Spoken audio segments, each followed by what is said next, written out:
आदाब। उम्मीद है आप सब बखैर होंगे। आज उर्दू सबके लिए की पहली किताब में हम हैं सबक 15 पे। सबक 15 हमारा है छोटी है।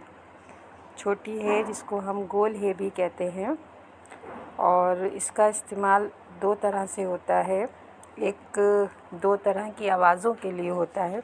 एक आवाज़ होती है हा, जैसे हम, हमारा वगैरह, और दूसरी आवाज़ हमारी स्वर के लिए होती है, वॉवेल्स के लिए होती है, जैसे आ, ए वगैरह के लिए। ठीक है, और हम देखेंगे इसकी बनावट। आप देख लीजिए, एक गोल दायरा होता है और इसको हम छोटी है कहते हैं।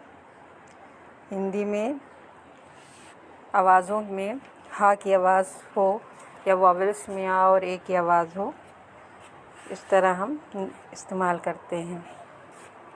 इसके जो शॉर्ट फॉर्म है, जब हम इसका किसी और हर्फ के साथ मिला के इस्तेमाल करते हैं तो शुरू में हम हा को इस तरह इस्तेमाल करते हैं। एक हुक भी लगता है, एक हुक भी लगता है हा के लिए, हा की निशानी के तौर पे कि ये यहाँ पे हा है और गोल हा है। ठीक है, बीच में हो तो ऐसा, आखिर में हो तो ऐसा। ये तीन तरीके से इनका इस्तेमाल किसी भी हर्फ से जोड़ने के लिए किया जाता है। ठीक है, तो ये तीनों आप अच्छे से देख लीजिए, ये और तीनों में ही एक हुक का निशान होगा, जिसको बच्चों को पढ़ाने के लिए लटकन वाला है भी बताया जाता है। एक हुक का साइन होता है जहाँ से ये पता चलता है कि यहाँ पे गोल है इस्तेमाल हुआ है। ठीक है, अब यहाँ पे देखिए इसका इस्तेमाल शुरू में है लाम से मिला हुआ है, नीचे एक हुक का निशान ज़रूरी है, फिर बीच में नहर, हल, और ये नहर, नून है, रे, लटकन वाला है यानी गोल है की जो एक हुक की निशानी है वो ज़रूरी है। और यहाँ पे जगह, यहाँ पे आप नहीं समझ पा रहे हैं कि यहाँ पे है लगा हुआ है। इसी तरह जब हम गोल है का इस्तेमाल किसी भी हर्फ के आखिर में करेंगे तो वो दो तरीके से होगा, या तो उसका पूरा इस्तेमाल होगा और या तो वो किसी लफ्ज़ से मिल जाएगा। जब वो किसी लफ्ज़ से मिलेगा आखिर में तो वहाँ पे हुक का निशान नहीं लगेगा, इसका ख़याल रखना है।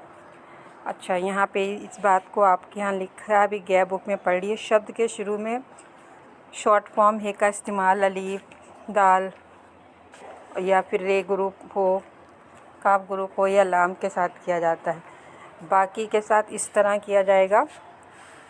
अच्छा, और इसका ख़याल आपको एक और भी रखना है कि इसकी आवाज़ जो हमारा जीम, चे, हे, खे का हे होता है, आवाज़ एकदम उसकी भी हा की होती है और इस गोल हे की भी हा की होती है। लेकिन कुछ जगह पे जहाँ ये इस्तेमाल किया जाता है, जैसे कि आप देखें यहाँ पे भी हे लाम ज़बर हल है और यहाँ पे भी हे लाम ज़बर हल है। यहाँ पे पूरा है बड़ा है जिसको कहते हैं, और यहाँ पे गोल है छोटा है जिसको कहते हैं, जिसके नीचे हुक लगता है वो है। इन दोनों के माने अलग होंगे। हल यानी किसी भी प्रॉब्लम का हल, समाधान, और हल जो खेत में जोता जाता है, जिससे जो खेत पे चलाया जाता है वो हल, खेत जोतने का औज़ार। ठीक है, तो ये चीज़ें जब आप पढ़ते पढ़ते मश्क से समझ में आएंगी कि कहाँ पे कौन से हे का इस्तेमाल करना है। दूसरी बात जो आपको बतानी है वो ये कि जैसे कि हम अभी आपको बता रहे थे कि जब हम हे का इस्तेमाल आखिर में किसी भी हर्फ के आखिर में करेंगे, जैसे यहाँ पे हमने कहा हा के लिए इस्तेमाल करना है तो हुक का निशान आएगा, तो यहाँ पे हुक का निशान आएगा। जैसे काफ है ना, कह हो गया। यहाँ पे देखिए के है, यहाँ पे भी काफ के साथ हे आया है, काफ है और हे है। ठीक है, लेकिन उसमें जो हुक का निशान है वो नहीं लगा है।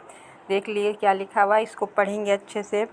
स्वर के रूप में छोटी है, यानी कि जब वावेल के इस्तेमाल के रूप में हम हे का इस्तेमाल करेंगे, गोल हे का आखिर में करेंगे, तो इस बात का ध्यान रखेंगे कि जो आखिर में आने वाली छोटे हे लघु रूप का इस्तेमाल स्वर की तरह किया जाता है, यानी आ, ए की तरह। ایسے میں لघو روپ کے نیچے آنے والا ہک کا استعمال نہیں ہوگا۔ یاد رکھیں ہک کا استعمال وہیں ہوگا جہاں پہ ہم گول ہے کا استعمال ہا کے لیے کریں۔ جہاں ہم واولس کے لیے کریں گے وہاں پہ گول ہے میں ہک کا استعمال نہیں ہوگا۔ اس کے استعمال دیکھیے کچھ اور، جیسے یہ ہے پردہ، عمدہ۔ یہاں پہ آپ نے دیکھا دال ہے، دال گروپ کے ساتھ ہے نہیں جڑے گا، آپ جانتے ہیں۔ پہلے والے دال گروپ ہو جو جس میں یا رے گروپ ہو، وہ اپنے پہلے والے حرف سے جڑتے ہیں، اپنے بعد والے حرف سے نہیں جڑتے ہیں، اس لیے گول ہے پوری آئی ہے۔ اور یہاں پہ میم یا غین کے ساتھ ہے اس طرح لگی ہے، اور یہاں پہ واول کی طرح استعمال ہوا ہے، اس لیے ہک نہیں لگا ہے، جیسے نغمہ، ناگا۔ اسی طرح آگے کہ، بلکہ، تاکہ، چنانچہ، اگرچہ۔ آگے دیکھیے اور کچھ اور ہے، عہدہ، غنچہ، قلعہ، ذریعہ، جمعہ، جمعہ، ہمیشہ، پٹیالہ، کولکتہ، افریقہ۔ اسی طرح یہاں پہ شبداولی دی گئی ہے، ان کو آپ کو یاد کرنا ہے، ان کی میننگ یاد کرنا ہے، ان کو لکھنا ہے، اور گول ہے کے استعمال کے 5 الفاظ، جو 5 الفاظ جو ہا کے لیے استعمال ہوئے ہوں، اور 5 جو سور واولس کے لیے استعمال ہوئے ہوں، جیسے ناگا، نغمہ وغیرہ۔ جو آپ کی کتاب میں نہ ہو ایسے 5 الفاظ آپ لکھیں گے اور اس کی پک ہمیں بھیجیں گے۔ یہاں پہ لفظ و معنی ہے، ناگا یعنی غیر حاضر ہونا، عمدہ بڑھیا، نغمہ گانا، غبارہ، بلکہ، چنانچہ، اگرچہ، غنچہ، اور جمعہ یعنی شکروار۔ اس کو یاد کر لیجئے گا اور کام کی پک بھیجیے گا۔